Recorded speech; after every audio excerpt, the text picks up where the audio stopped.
that's okay. At least you can see your settings. There we go. So settings, and go to display. How do I I hope that doesn't mean they're still in trouble. I think display is right there, but I'm not sure if you're going to find it there. Again, you might have to hunt around a little bit.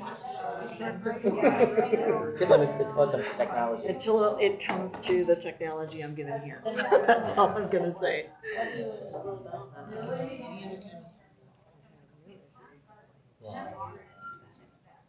I am not. But Wait, what were you doing? Oh, the up and down arrows. Got it. Get you somewhere. I am not 100% sure what it's under, but if you do a screen time. There it is. Well, that might be how long you're on the screen. I don't know what she's not sure if it's. Michelle, is there a password for the Wi-Fi?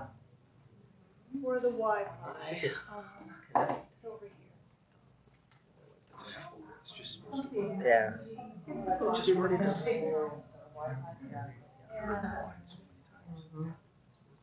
I agree. 20 years ago, that's all I heard of. Oh, I think they were so much energy, so much money. Yeah, it hasn't saved us. Oh, here we go.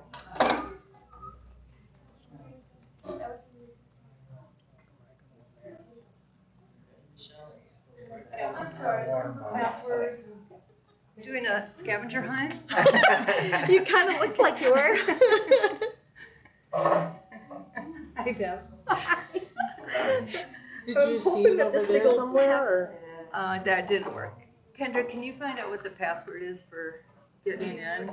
Or can someone over there find out what the password is so Cindy can get in on the network? Yeah. Oh, the guest ones? Oh, okay. I wasn't in that one. We can't. We aren't privileged to know the other stuff. We do capital R, it's all one word, and then Hawks H is capital, and then a 1. I was in this one. Yeah, and so she. What password is correct?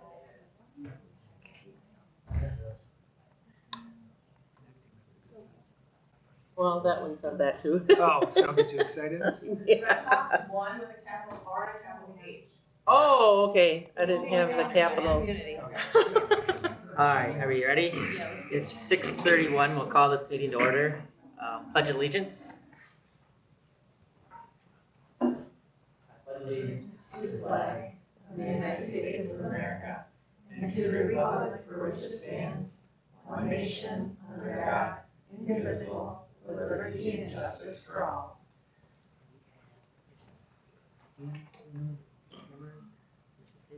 Sure. Roll call. Sarah? Yes. Harold? Todd? Yep. Adam? Yes. Deb? Yes. Cindy? Yep. Me, I'm here, and then Kara's not. And yeah, Carol will be late. She just texted me. The time's out. For some reason. It keeps on.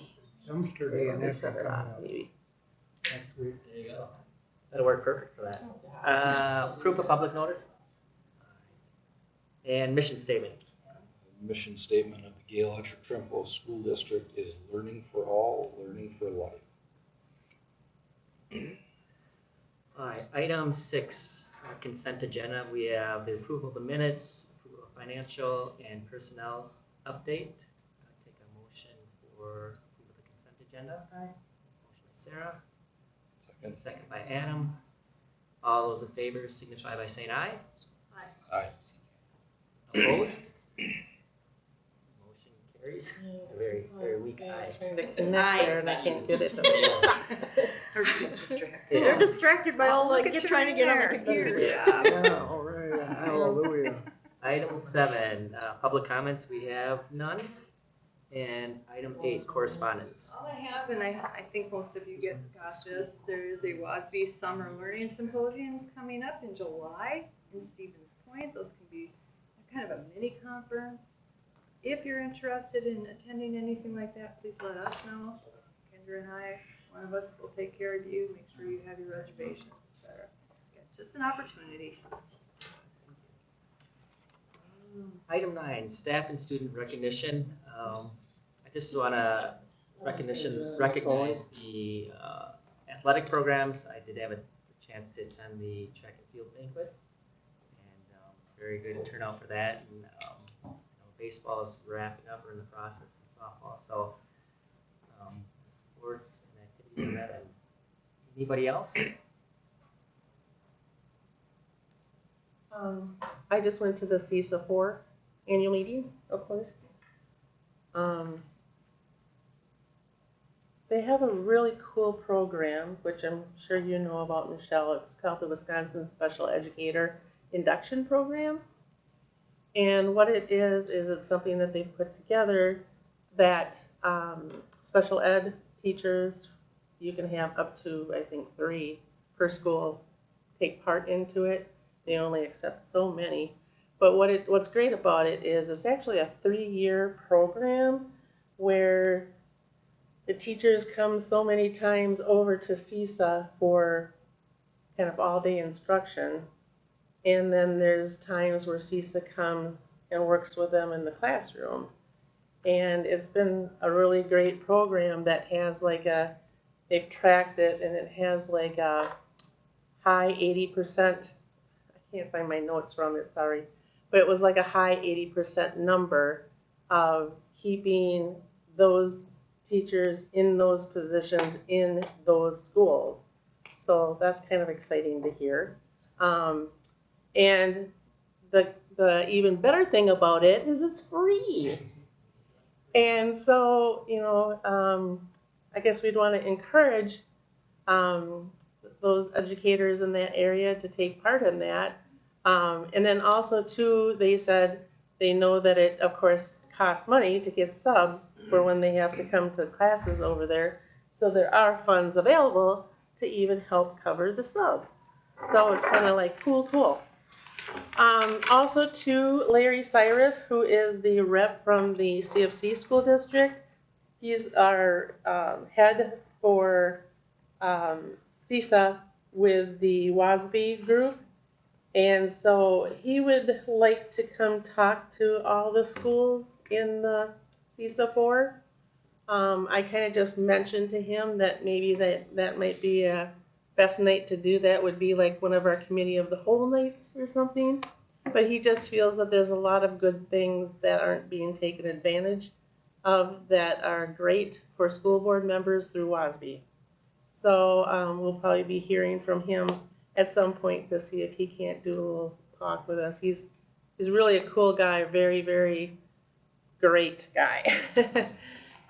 So hopefully he can help come and talk to us a little bit about that. So that's just a couple of the things that happened at the annual meeting. But Michelle, do you have anything ready to go? All right. Item 10, administrative reports. June 2026 administrative reports. Are we starting with Mr. Mendez? All right. Well, while Ryan's coming up, I just want to, if you don't know Ryan Mendez, he is a social studies teacher here at the high school. Very, very well known, not only for his amazing teaching skills, but as our track coach. I know, you're giggling while you're giggling while he's limping his way up here. Sorry. Such kindnesses. it was a good story. But anyway, so take it away. Sure. I kind of, I guess, wanted to talk to the school board about a trip I was able to take to Poland in April, and it was an all-expenses paid trip, and it was thankfully generously able to do that and get coverage for that to go and experience basically the Holocaust kind of education in person. And so from April 10th to April 16th, I went to Poland with a few other Trumbull County teachers. There was one from CFC, 2 from Osceola Fairchild, 1 from Arcadia, and 1 from Oliva-Strum. And we got to go with a larger group and kind of experience this whole thing. So it was an organization called March of the Living that I went with. This is kind of a rough agenda.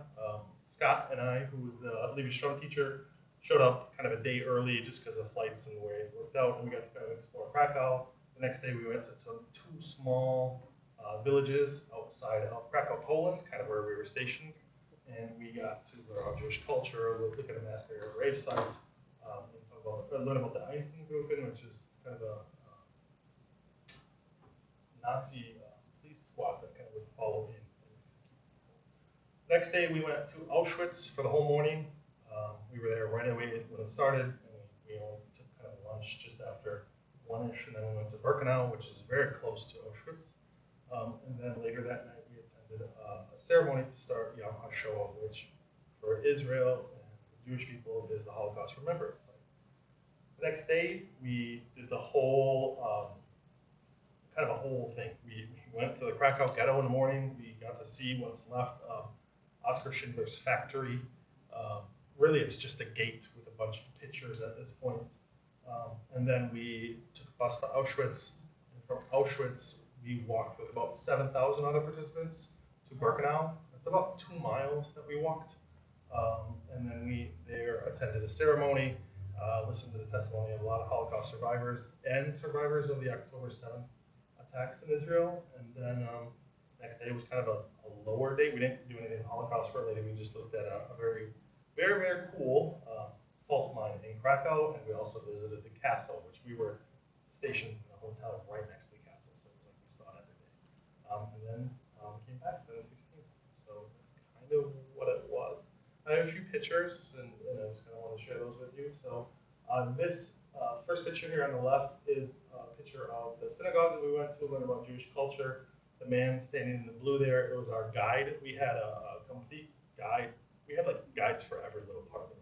But he was our guide for all things Holocaust related, very powerful speaker, lots of really great resources to kind of bring back to the classroom.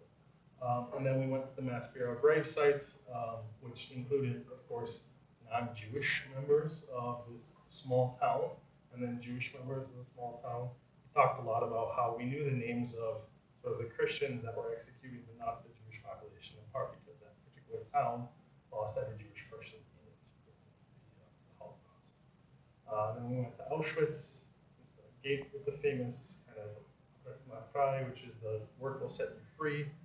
Lots of very powerful exhibits there. This is the one that's pretty well known of shoes of people that were taken from them when they arrived. And then on the right, they didn't document a lot of what they did at Auschwitz, but those are the images of some of the people. And I just picked a few that, because it was like a wall of like 60 feet on both sides of just pictures. And so I looked through all of them, and I picked kind of a few that I thought, I don't know, they just caught my eye. So picture that one there. And then on the left here is a massive book.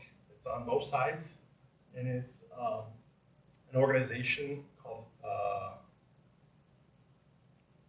trying to think of the name now. Yam Vashad, I think is what it's called.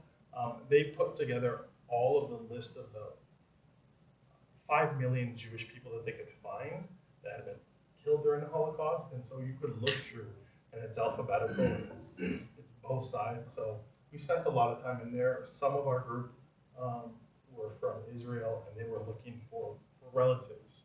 So that was very, very powerful when some of them found people that were part of their family. In the middle there is the sole gas chamber that survived there at Auschwitz, in part because it was turned into a bomb shelter, and we were in that. Kind of a haunting situation there. On the right is just a shot of Birkenau, the other concentration camp, most of which is kind of flattened out. So it's very, very large. I knew it was big, but like standing there and seeing not the end of it was just kind of awestruck. And then on the left here, this is pictures from Birkenau, the concentration camp shelters where people lived and stayed. The center is one of the gas chambers, much larger than the one that I was actually in. That they had there, they had about 4 in working order there.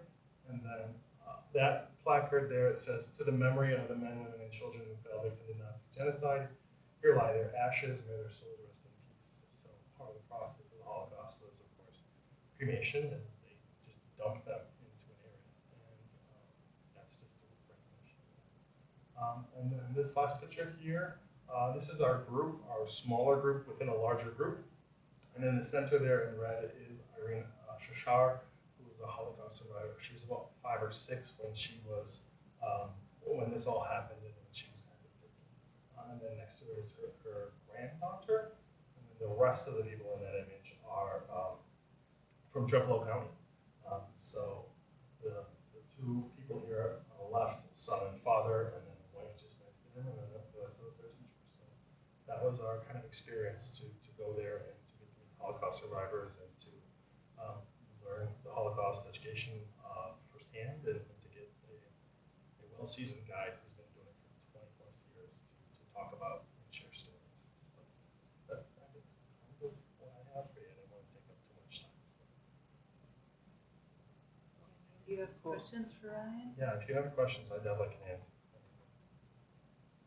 What an experience. Yeah. It was powerful. The family here on the left, this man is a CFC school board member and his wife, they were part of the ones that sponsored Trempealeau County teachers. They have talked about trying to do that again next year and trying to increase the amount of teachers, especially in our county, that they can get to because it really was an eye-opening experience. I think going into it, I know a lot about the Holocaust, but like to go there, to stand where people stood, and to feel the sense of both awe and horror, it definitely did a lot. So I think they're going to sponsor more people. I don't know exactly who or when or how many, but they have talked about that. I'm especially grateful to them for paying for literally the whole trip. I bought a drink at the airport and a little I had to pay for. So. Wow. Ryan, how's this impacting your teaching?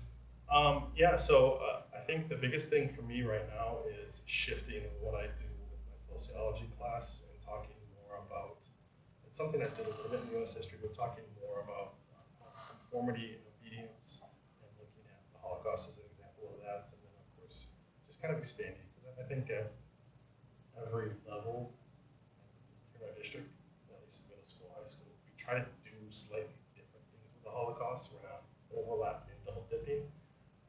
And that's kind of the angle that I'm going to take, is really looking at conformity and obedience, because that's a big part of the sociology curriculum. So, yeah, and then just generally sharing experiences and pictures and stories of different things.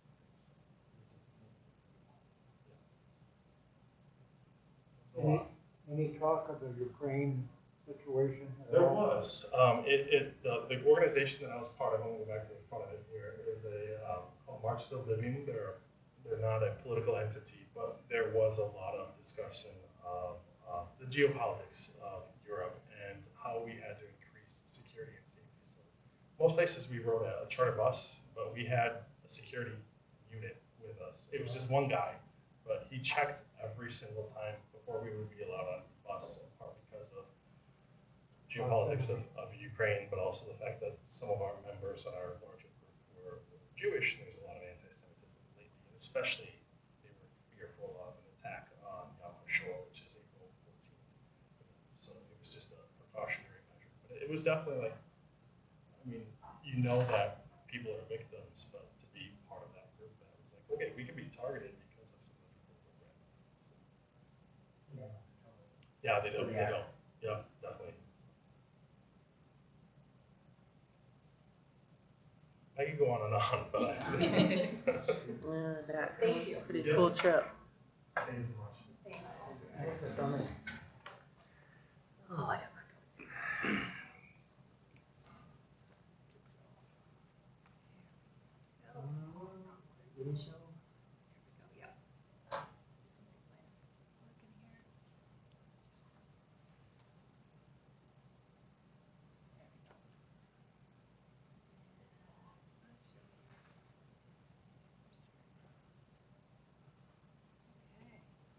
All right, I'm just gonna talk a little bit about a staff survey report. We've done this that's 2022.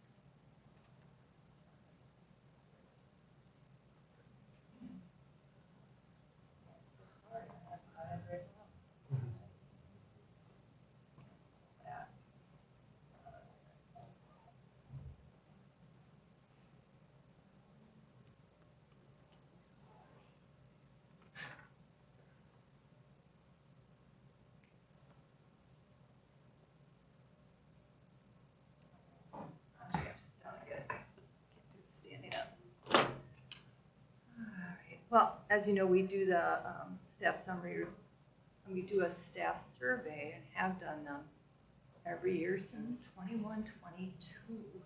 That's what I thought was, that's why my 21, 22 was open, because I started to actually kind of compare the two, which was kind of surprising. Sorry, I'm just having a little trouble finding it. Well, maybe if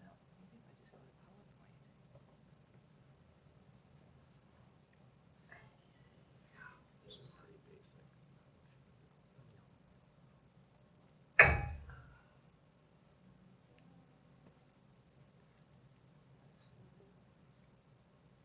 Thanks for being patient. Yeah. All right, and you guys have a copy of the report. You also have like a quick, just a nice summary of it, but I'm gonna get back up so I get my voice so I can hear it. All right, so the great thing about the staff survey report is, first of all, it's done by an outside party, so we're not collecting anybody's information. Staff know it's anonymous. They can be completely honest. Again, this is our 5th year in a row that we've done the report. It's through School Perceptions, and they do these all the time. Very well known in our area, in our state.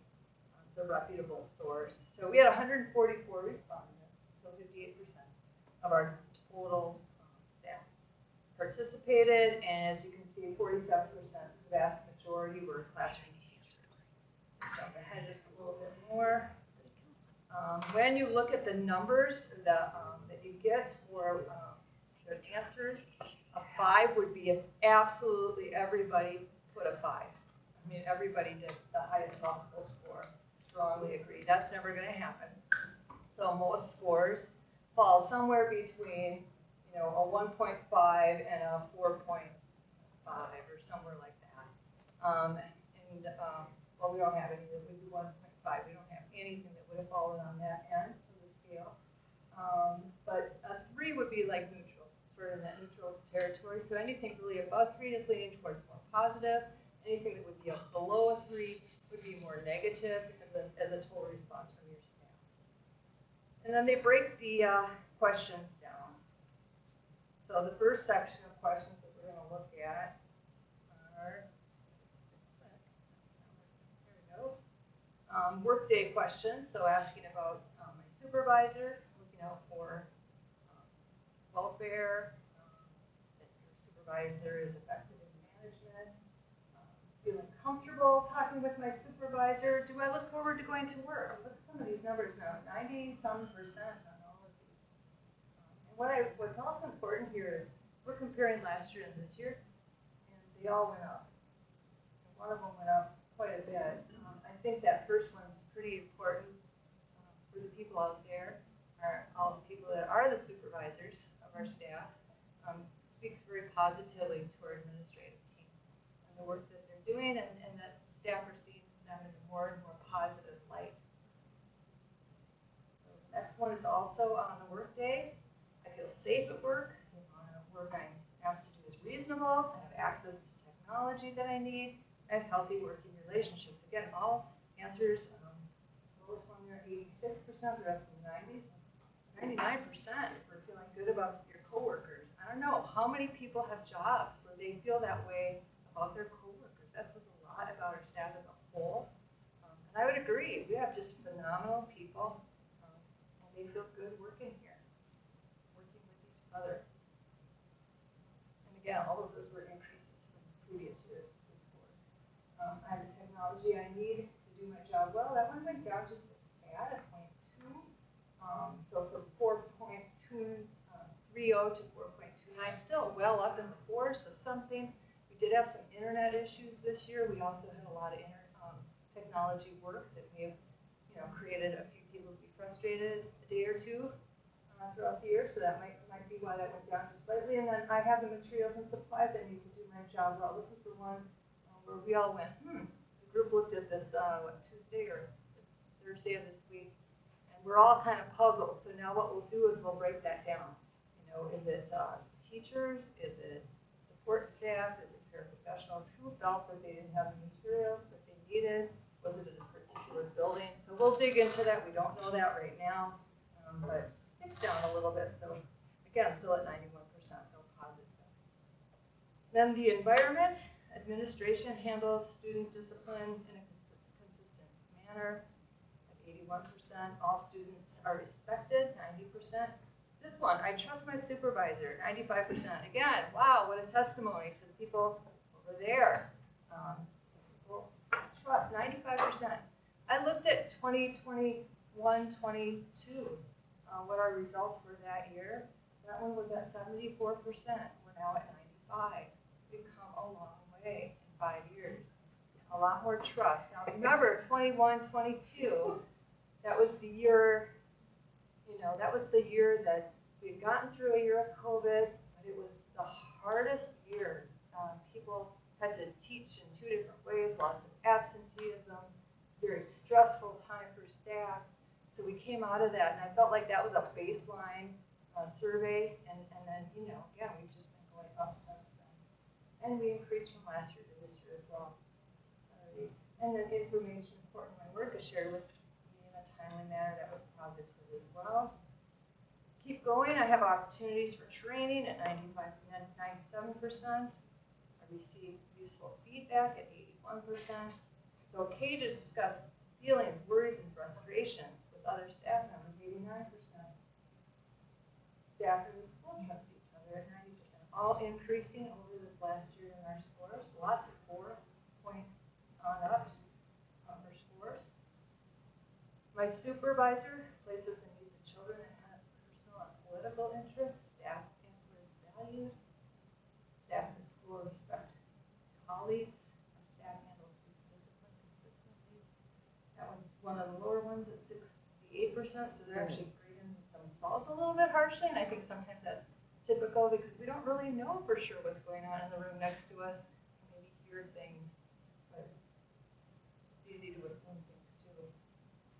Not that that's wrong. It's just what that is.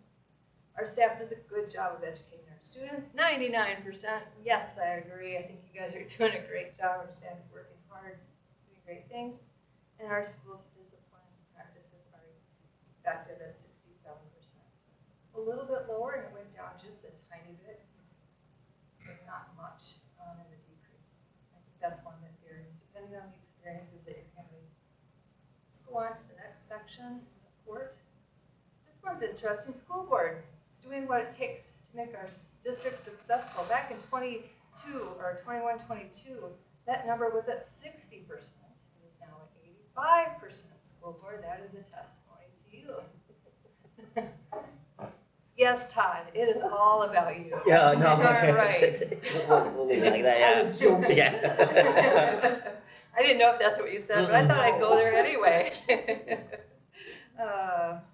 Pay practices are fair. I think that's good that we got 77%. I can see that being a tough one to get a super for high score.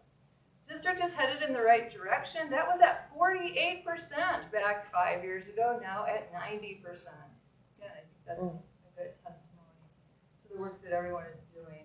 I feel supported by my supervisor when I make a decision at 93%. All right, keep on going. More on support, supporting our students from different backgrounds.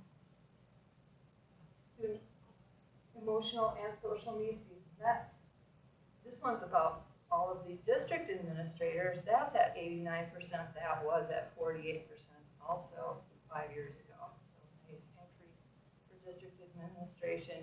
I think that's something to feel good about. And then there's a clear connection between my job performance and compensation. This is always kind of a low one.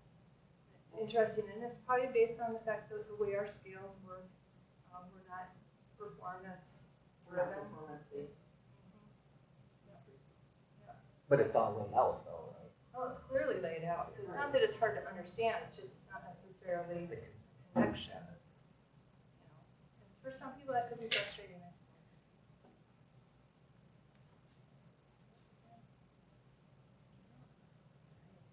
Yeah, there we go. Keep on going. I have the training to work with students from different backgrounds, 72%. District seeks input from a broad group of staff members, 74%.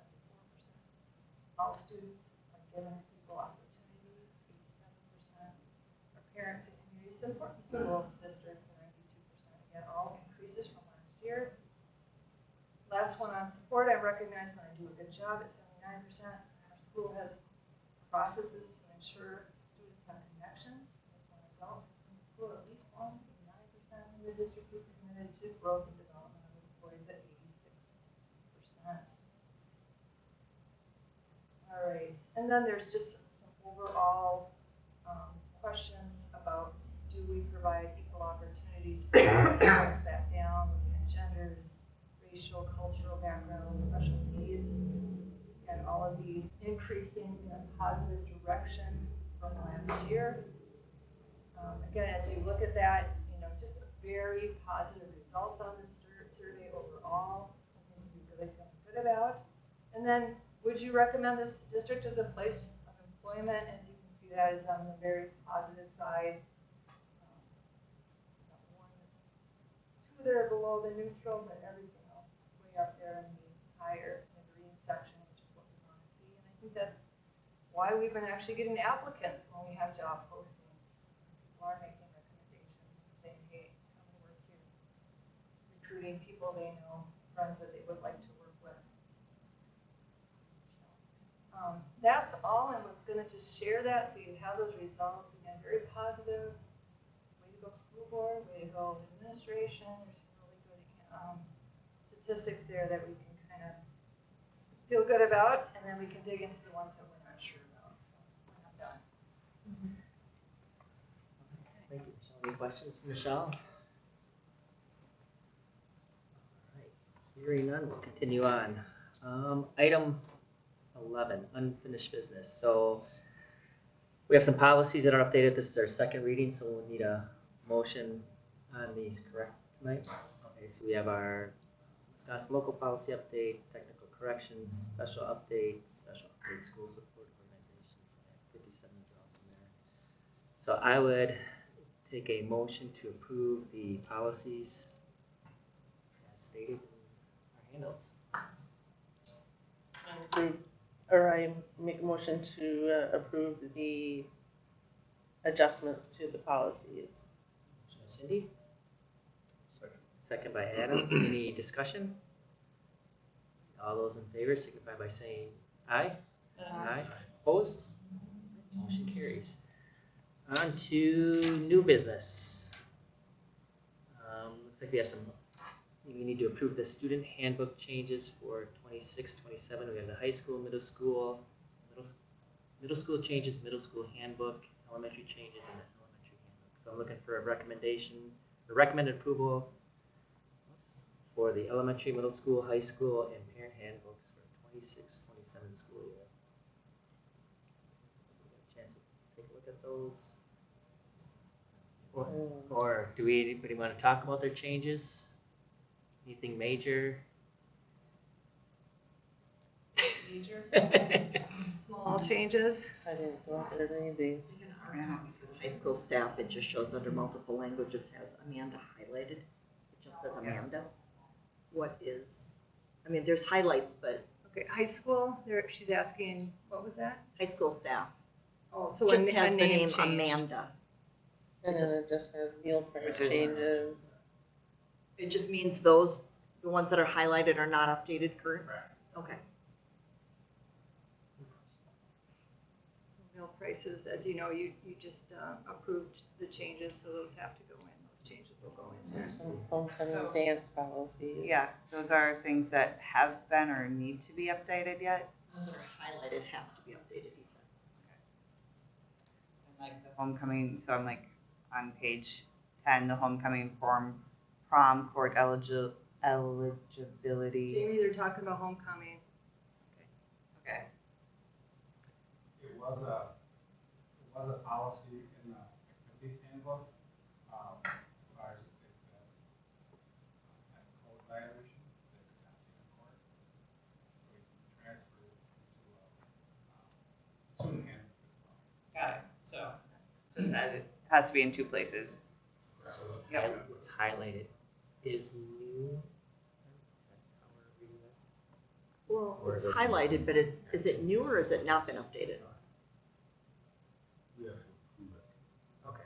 I take it that those are the changes that they want incorporated in. Yep. Okay.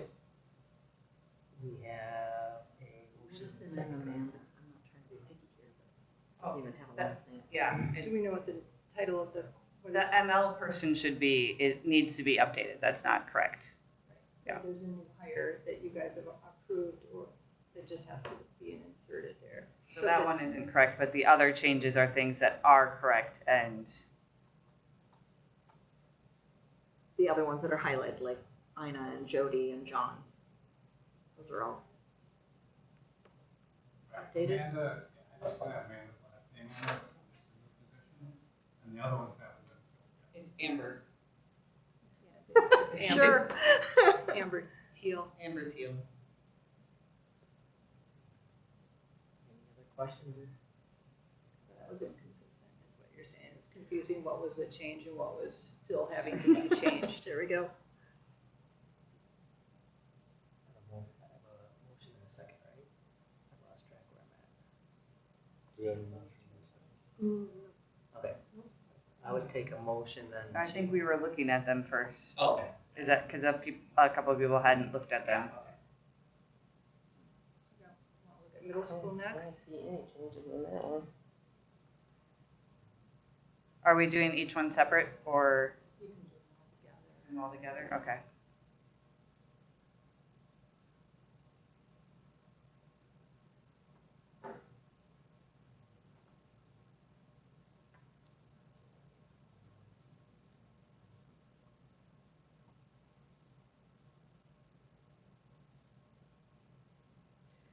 I got a question. Does anybody else find whoever did the mission statement for the high school mission statement to graduate productive citizens who grow, excel, thrive? I don't know if graduate and productive seem, I don't know, kind of weird wording. And I was looking at that earlier and I was wondering if maybe changing that to promote valuable students who grow, excel, and thrive. I don't know, I was just throwing that out there. That's a thought, but I don't think It's that's. created by the high school staff, so they created it. I guess, you know, Jamie can always share your thoughts with his staff. That was collectively as a staff. Even with our English department, that was, they wordsmithed it a lot. Because that's what they do. That was the verbiage that they came up with.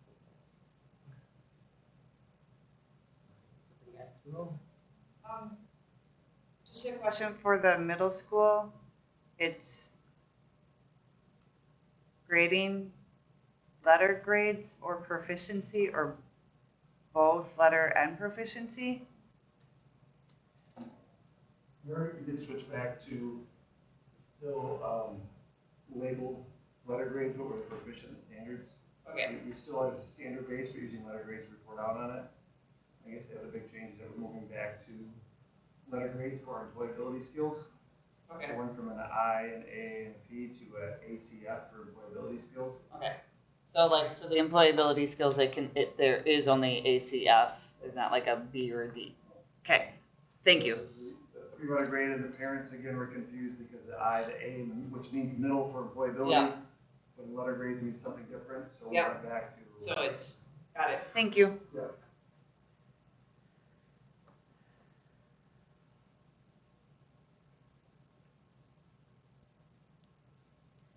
I have another one, where it says for the middle school, where it says, hoods in class, but it's not that one. It's the, under the current policy where it says clothing may not interfere with schoolwork, create disorder, or disrupt the educational program. Like what kind of, clothing were they referencing? So I think that would be causing like tensions, so it was something that was inappropriate or tactics or those types of things. We don't care political wise, it's not a big deal, but if there's anything that's like discriminatory or like alcohol related type of things, anything that's gonna cause a scene and disrupts education, I mean, it's definitely not. Okay. So So that policy is kind of open to interpretation by whom, being it's not really, In a bag. Defined. yes, it's not defined, it's fairly vague, it's open to There's so the much out teacher. there nowadays, for example, like, sometimes there's terminology that stands for swear words, but they changed the label of it. I can think of maybe even some other slogans that have been out there that stand for swear words. So if that's one in the school, we have a conversation, like that's not appropriate. Or if it's something in the news that pops up in the news and it's kind of being a bigger issue and it's attacking a certain group, then we can take a look at it, talk about it, and address it if it's causing a certain education process that's disruptive in the classroom. I think it's hard to put everything in a handbook that you might see or might change in today's society. Quickly, stuff happens on social media as well. So usually it falls on my shoulders. Something gets brought to me. I look at it, is it causing an educational issue? Is someone being offended here? Is there something we need to take a look at? I just think that that's a category that people need to tread lightly on. It's definitely something that there are the lawyers, Yeah. you know, really battle and about every year they bring it back up as to what are the hot ticket things, things to be aware of, what was once considered okay to say, change your shirt, and now is you have to let it be. Every year that's discussed at legal seminars, and it just keeps changing, as you were saying, Pete. Uniforms. Just kidding. Yeah. Just kidding. Let's get that rumor started. Yeah, just teasing. Yeah. Yeah. Good. All right, so now I'll take a motion to approve the recommend approval for the elementary, middle school, and high school student parent handbook update for the 26-27 school year. I move to approve the handbooks as presented. I'll second. Second by Cindy. Discussion. We've had some good discussion. All those in favor signify by saying aye. Aye. Opposed? Motion carries. Item B under new business. Improve into reading as the curricular resource for K through 5 ELA. We're looking for a recommended approval of HMH into reading as the core English language arts curricular resources for grades K through 5, beginning with the 26-27 school year. I know there's some additional information that was passed out earlier. That was presented at the committee.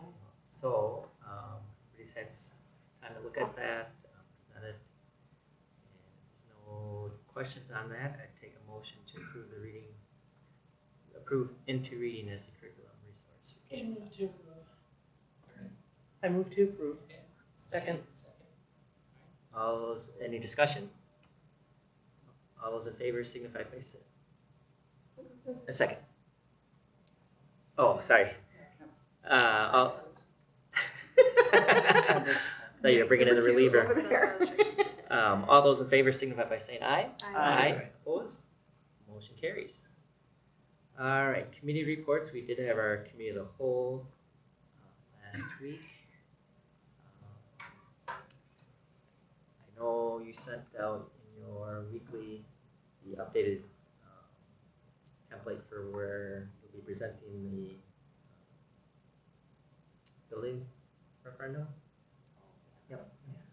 Yeah, in fact, Carrie was just presenting tonight, and this week, what, you have 5 more to do? 4 more to do. It's a busy week this week. How are they going right now, Carrie? Positive. Yeah. Positive? Yeah, really positive. Today I was at Trumpealeau Lions Club. There was probably close to 50 people there. It was a busy place. But yeah, I think nobody really wants to talk about the negatives in front of everybody else. So, but I guess good questions. Able to give a lot of handouts. Every one that we've been at. Are there any questions that you're hearing, recurring questions like a common theme or? Not really, because as we continue moving forward, question that is asked by one group, we try to address it, while we're getting into it. A lot of questions tonight about the recurring referendum, which I wasn't expecting, so.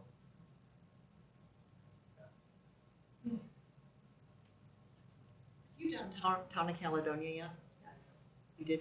Yes, Town of We Caledonia. did that. Okay.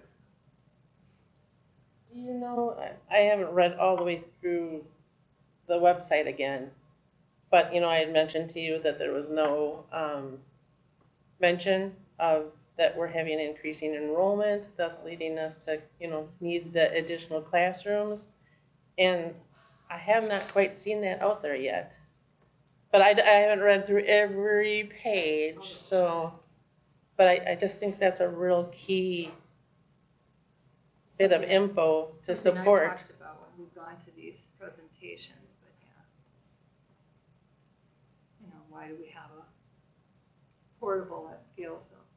We've talked about how our numbers have been increasing slow but steady, and which has led to that need, and yeah. So most of the people are like, oh yeah, or they didn't know we even had a portable there, so.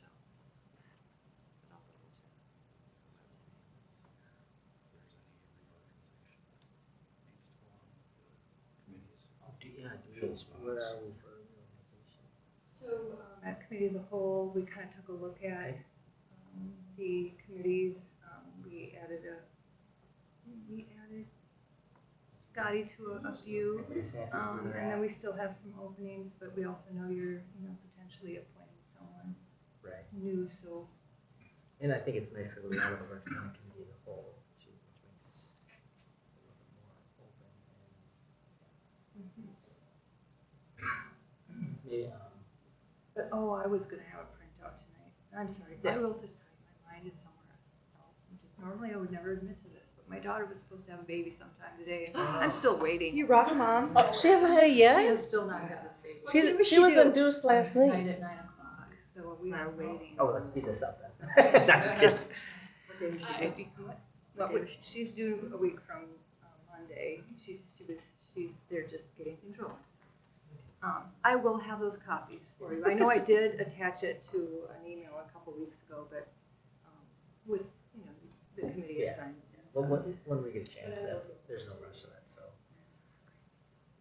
Alright, so item 14, future meetings. We have a special board meeting 6:30 p.m. on the 9th of July, and then a regular board meeting on the 13th of July. And with that being said, I would take a motion to adjourn.